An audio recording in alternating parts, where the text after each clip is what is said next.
Pemirsa, Mahkamah Konstitusi sedang melakukan uji materi terhadap Undang-Undang Nomor 7 Tahun 2017 tentang Pemilihan Umum, di mana pasal 169 huruf Q menyebutkan batas usia minimal Capres dan Cawapres adalah 40 tahun. Tentu saja banyak kalangan berharap pembatasan usia tersebut diubah karena pembatasan usia akan menghalangi kaum muda potensial yang bisa dijadikan Capres atau Cawapres. Inilah yang akan kami sajikan dalam editorial malam hari ini, Meretas Jalan Pemimpin Muda. Bersama saya, Zilvia Iskandar.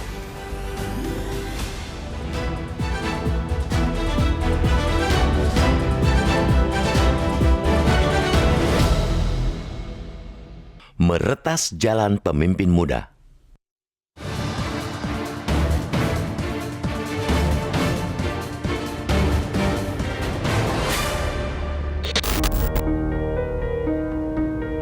Menghadirkan ruang bagi lahirnya pemimpin muda sedang diperjuangkan di Mahkamah Konstitusi atau MK. Batas usia minimal 40 tahun bagi seseorang menjadi calon presiden, calon wakil presiden dinilai menimbulkan bibit-bibit diskriminasi dan tidak sejalan dengan semangat Undang-Undang 1945. Publik kini menanti-nantikan bagaimana ketuk palu Hakim Konstitusi terkait dengan uji materi pasal 169 huruf Q Undang-Undang Nomor 7 Tahun 2017 tentang pemilihan umum atau Undang-Undang Pemilu yang berlangsung sejak April lalu. Akankah syarat minimal 40 tahun itu diturunkan menjadi 35 tahun? Jika permohonan tersebut dikabulkan, kandidat calon presiden, calon wakil presiden dipastikan semakin bervariasi. Bukan sosok yang dia lagi. Pemimpin daerah seperti Gibran Rakabuming Raka, pemuda kelahiran Surakarta 1 Oktober 1987, berhak ikut kontestasi pemilu presiden 2024. Sosok Gibran secara mengejutkan masuk bursa calon wakil presiden mendampingi Ketua Umum Partai Gerindra Prabowo Subianto. Itu terungkap melalui Survei Nasional Political Statistik Indonesia pada 1-10 Mei 2023 yang dirilis di Jakarta Sabtu 10 Mei lalu. Wali Kota Solo itu dipilih oleh 13,7% responden untuk menjadi cawapres pendamping Prabowo. Posisi Gibran berada di bawah Menteri BUMN Erick Thohir, 18,5% responden, dan Gubernur Jawa Barat Ridwan Kamil 16,9% responden. Tentu bukan hanya Gibran yang berhak mencalonkan diri jika MK mengabulkan batas minimal 35 tahun. Masih banyak lagi sosok kepala daerah yang berhak mengikuti pemilu presiden 2024. Ada nama Wakil Gubernur Jawa Timur, Emil Dardak, 38 tahun. Wali Kota Bukit Tinggi, Erman Safar, 37 tahun. Wakil Bupati Mojokerto, Muhammad Albara, 36 tahun. Wakil Bupati Lampung Selatan, Pandu Kesuma Dewangsa, 35 tahun. Dan Bupati Sidoarjo, Ahmad Mudlor, 32 tahun. Melalui forum ini, kita mendorong MK sebagai penafsir tunggal konstitusi untuk melihat fakta terkini. Komisi Pemilihan Umum atau KPU RI menyebut pemilih pemilu 2024 didominasi oleh generasi milenial sebanyak 68.822.389 orang atau 33,60% dari total daftar pemilih tetap atau DPT. Generasi milenial adalah mereka yang lahir antara 1981-1996. Gen X, kelompok setelah generasi milenial, di posisi kedua, yakni 57.486.482 orang atau 28,07% dari total DPT. Lalu sebanyak 46.800.161 atau 22,85% pemilih merupakan generasi Z. Fenomena lebih dari separuh calon pemilih merupakan anak muda tertuang dalam rapat pleno terbuka penetapan DPT Pemilu 2024 di kantor KPU RI Jakarta Minggu 2 Juli kemarin. Data dan fakta sudah tersaji, kini publik menanti suara MK, suara yang mengatakan, selamat datang calon-calon pemimpin muda Indonesia.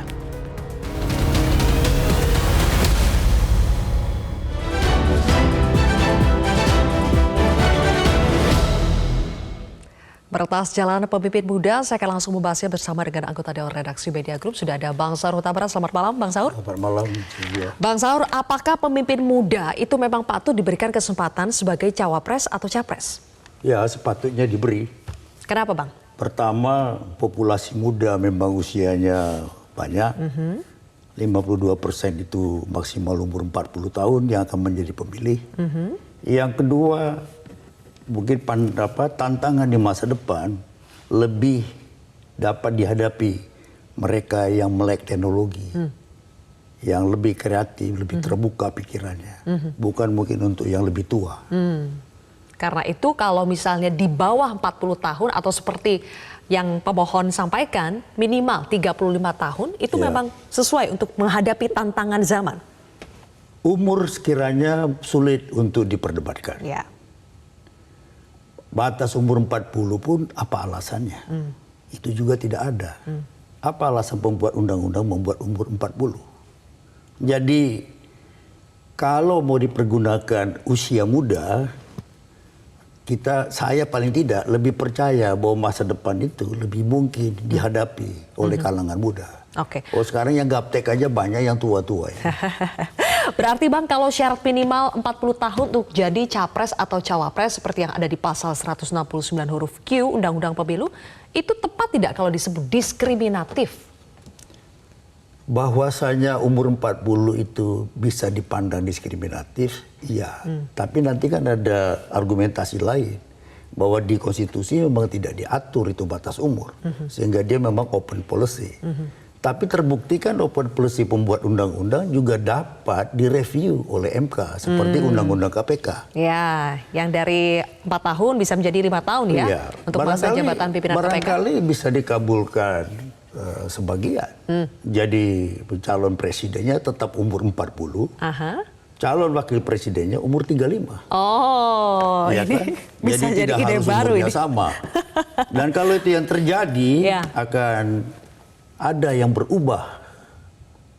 Kemarin itu kan 2014 waktu Jokowi bersama dengan JK 20 tahun lebih tua. Iya, 52 tahun dengan 72 tahun. Ya, kemudian pada waktu 2019 Pak Jokowi dengan Kiai Maruf Amin, juga Kiai Maruf Amin jauh lebih tua. 57 dengan 76.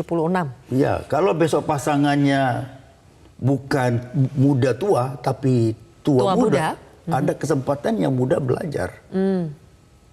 Kalau yang pada yang pertama kan dipandang bahwa Pak Jokowi belum berpengalaman, maka dia perlu didampingi oleh yang lebih senior. Lebih senior yang bernama JK. Ya. Tapi pada termin kedua, pada masa jabatan kedua, dalil itu sudah tidak berlaku. Karena Kiai Ma'ruf tidak berpengalaman dalam pemerintahan, sementara Jokowi sudah berpengalaman sebagai presiden 5 tahun. Meskipun usianya jauh ya. Jauh juga, 19-an tahun. Oke. Jadi kalau besok itu terjadi perubahan, umur presiden dan umur calon wakil presiden itu jauh berselisih lebih muda. Wakilnya itu lebih memberikan kesempatan belajar untuk masa depan. Oke, Bang, tapi ini kan tujuannya mulia kalau kita melihat secara objektif ini untuk memenuhi tantangan zaman. Tapi ada yang melihat ini, Bang, ini tuh politis demi supaya anaknya Presiden Jokowi, seorang wali kota Surakarta, Gibran Rakabuming Raka, ini bisa menjadi cawapres pendampingnya Prabowo. Ada yang melihatnya seperti itu, Bang. Politiskah ini? Bahwasanya ada tafsir politis itu adalah tafsir yang sah. Kenapa tidak dibikin umurnya tidak seperti umurnya yang memungkinkan Gibran? Itu kan pertanyaan. Tapi bahwasanya ada yang mengatakan ini adalah ruang untuk memberi kesempatan kepada Gibran, ya sah tafsir itu. Dan kalau undang-undang itu nanti diubah oleh MK, maka tidak ada undang-undang yang dilanggar kalau Gibran yang dicalonkan. Dan kembali kan dalil yang selalu dipakai oleh Pak Jokowi. Bukankah itu hak warga negara? Bukankah tidak ada konstitusi yang dilanggar? Bukankah tidak ada undang-undang yang dilanggar? Oke. Ya kan? Jadi mau kata itu adalah dinasti politik juga tidak peduli juga. Karena memang tidak ada undang-undang yang dilanggar. Iya, saya kira itu kenyataan yang harus diterima. Oke. Dengan mencalonkan yang namanya menantu maupun anak kemudian menjadi wali kota Medan dan wali kota Surakarta. Oke, tapi pertanyaannya kan begini Bang, katakanlah memang ada pihak yang menginginkan Gibran ini menjadi cawapresnya Prabowo misalnya. Tapi kan kita tahu Gibran itu PDI Perjuangan itu sudah punya capres yaitu adalah Ganjar Pranowo. Tapi boleh kita bahas lebih jauh pemirsa, editorial malam akan kembali sesaat lagi.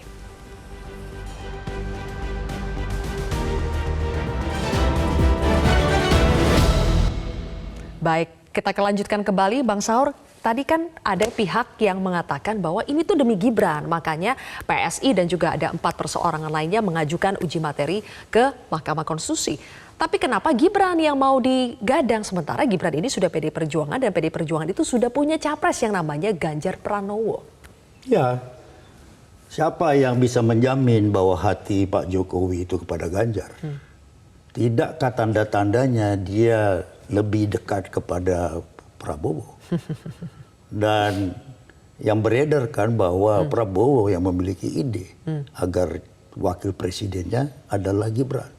Jadi kalau ini yang terjadi, itu bukan lagi dinasti PDIP, bukan lagi dinasti Soekarno, tapi ini adalah dinasti Jokowi berbaju Gerindra. Dinasti Jokowi berbaju Gerindra. Berbaju Gerindra. Kenapa bisa begitu tuh Bang? Ini ngomong-ngomong soal baju, kita juga sedang tampilkan nih video Pak Jokowi di acara Haulia Bung Karno ya. Ini. Berbaju hitam. Ya benar. Baju warna hitam ini sejauh pengamatan saya adalah pertama kali dikenakan oleh Jokowi di acara PDIP. Biasanya bajunya berwarna merah atau dominasi merah. Dan biasanya yang berbaju hitam itu adalah Puan dan Prananda, anaknya Megawati. Ya. Tapi kali ini Presiden Jokowi memakai baju hitam-hitam. Apa Yang artinya? Abang maknai sebagai? Ya, dia mau mengatakan saya juga seperti anakmu itu loh, bukan petugas presiden loh. Bukan petugas partai lagi ya? Bukan petugas partai lagi. Saya ini presiden. Dan sekarang saya berbaju hitam. Saya juga kader yang sepatutnya juga itu punya level yang lebih tinggi, bukan lagi petugas. Baju hitam ini bukan baju merah. Menurut saya ini lambang Jokowi mengambil posisi di hadapan Ibu Mega, khususnya di hadapan anak-anaknya dan di hadapan semua masa PDIP. Ini loh saya. Bahwa saya bukan yang kemarin. Saya bukan berwarna merah seperti yang Anda bayangkan. Saya bisa punya pilihan lain kok. Dan pilihan itu juga sudah mau menerima Presiden Jokowi dengan tangan terbuka, sepertinya ada Prabowo Subianto. Gerindra di situ yang menanti. Ya, menurut saya frekuensi pertemuan Ganjar dengan Gibran dan Pak Jokowi dengan Ganjar dengan Gibran dan Prabowo dengan Gibran lebih tinggi frekuensi Gibran dan Prabowo. Tetapi juga frekuensi pertemuan Presiden Jokowi dengan Prabowo juga jauh lebih tinggi daripada frekuensi pertemuan dengan Ganjar. Dan baju hitam ini memperkuat bahwa saya akan punya pilihan yang lain loh. Meskipun kalau kita bicara dalam konteks Gibran ini sudah ada kontrak yaitu dengan PDI Perjuangan, Bang Saur. Jadi kalau tiba-tiba nanti katakanlah MK mengabulkan itu batas usianya menjadi 35 tahun dan betul nama Gibran ini menjadi cawapres, apakah itu tidak akan berlawanan dengan PDI Perjuangan, dengan partainya sendiri? Ya tentu dari pandangan PDIP seperti itu. Dari pandangan kemerdekaan orang memilih partai, itu juga harus diakui. Dan kalau seorang presiden yang memiliki anak ini direstui, dan katanya tugas orang tua itu kan merestui anak. Lalu apa yang mau dikatakan oleh PDIP? Ada Bang yang mau dikatakan oleh PDIP. Ini ada politikus senior PDIP, Pandan Nababan. Kita dengarkan ya pernyataannya apa soal Gibran yang kalau dijadikan sebagai cawapres. Nah, Gibran anak ingusan, kok gimana? Nanti anak itu besar kepala, mesti belajar dulu lah. Dia butuh proses seperti bapaknya, panjang, tidak ujuk-ujuk kayak gitu, kayak dinasti saja. Dia harus tunjukkan bagaimana kedekatan dia ke rakyat. Kalau sekarang, Bang Panda ini masih menganggap Gibran itu anak ingusan, Bang. Meskipun padahal pengalaman pemerintahan kan ada, sudah menjadi wali kota. Tapi apakah ini tidak cukup? Kalau soal pengalaman Gibran 2 tahun sebagai wali kota, pengalaman pemerintahan itu walaupun di tingkat daerah itu tidak dimiliki juga oleh Ibu Megawati. Bu Mega menjadi presiden kan tidak pernah juga memimpin kepala daerah. Dia dari anggota DPR lalu dipilih oleh MPR. Gus Dur juga demikian. Kalau ukurannya tentang berpengalaman di pemerintahan. Yang kedua, Gibran dipilih oleh rakyat Solo 80% lebih. Apakah rakyat Solo itu memandang dia ingusan? Dan Gibran itu bukan lagi seorang anak muda. Gibran itu sudah memiliki anak. 2 anak. Ya, 2 anak. Yang tertua si Jan Etes. Jan Etes. Itu umur 7 tahun. Jadi ini anak yang ingusan yang sudah beranak. Saya kira tidak perlu juga dimaknai dengan cara merendahkan seperti itu. Dan bahwa tiap generasi itu menempuh jalan yang lebih pendek daripada generasi lebih tua, itu juga kemungkinan yang terbuka. Tapi kalau kita lihat Gibrannya sendiri itu sebetulnya bagaimana sih selama ini merespons nama-namanya yang disebut sebagai calon wakil presidennya Prabowo lah, ada juga calon gubernur Jawa Tengah lah. Tapi kita akan simpan dulu, Bang Saur dan pemirsa, kami akan kembali sesaat lagi.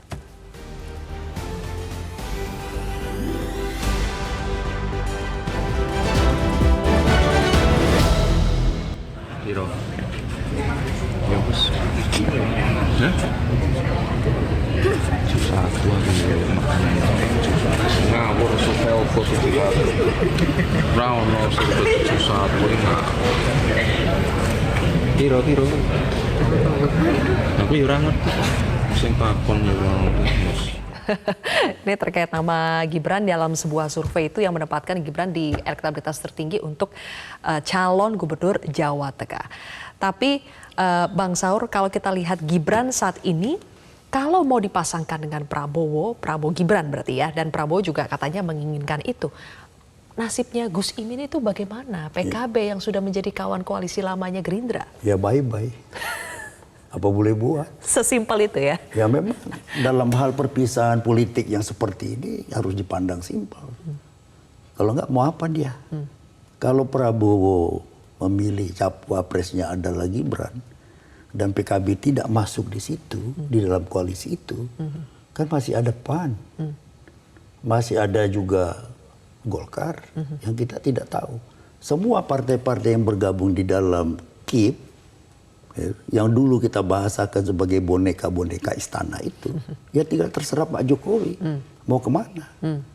Jadi tidak ada pilihan lagi bagi PKB, apa mau tetap, tapi tidak Caimin yang menjadi cawapres, tapi Gibran ya terimalah dengan legowo.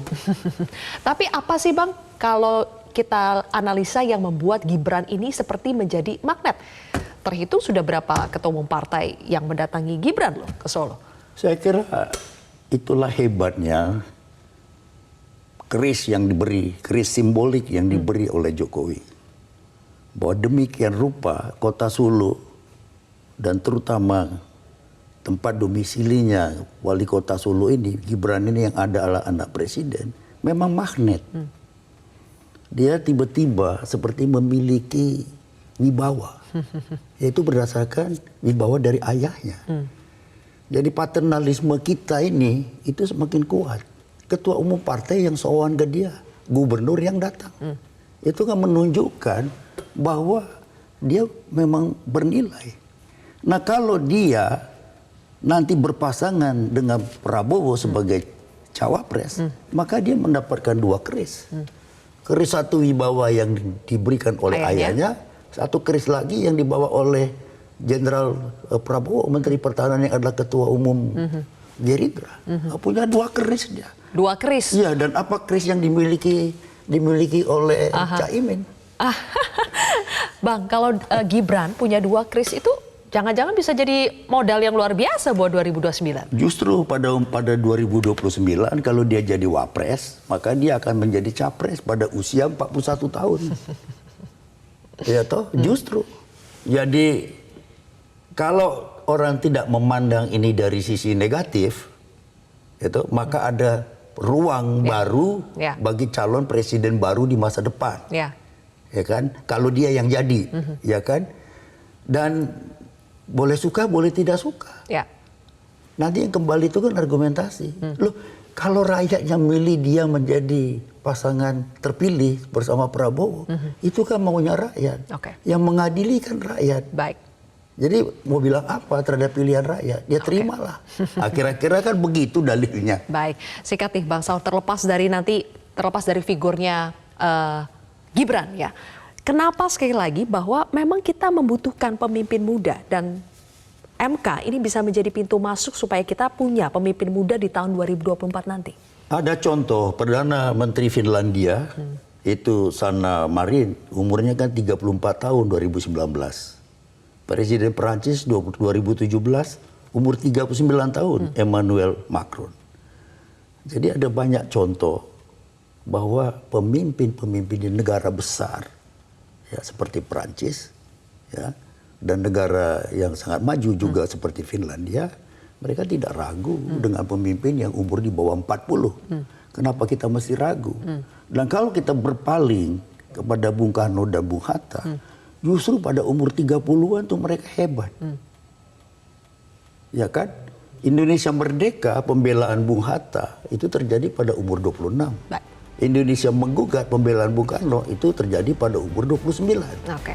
Jadi kembali ke belakang, Ya. melihat ke depan, Ya. ya menurut saya kita tunggu saja putusan MK. Iya, kita lihat ya apakah MK akan membuka jalan untuk pemimpin muda ini.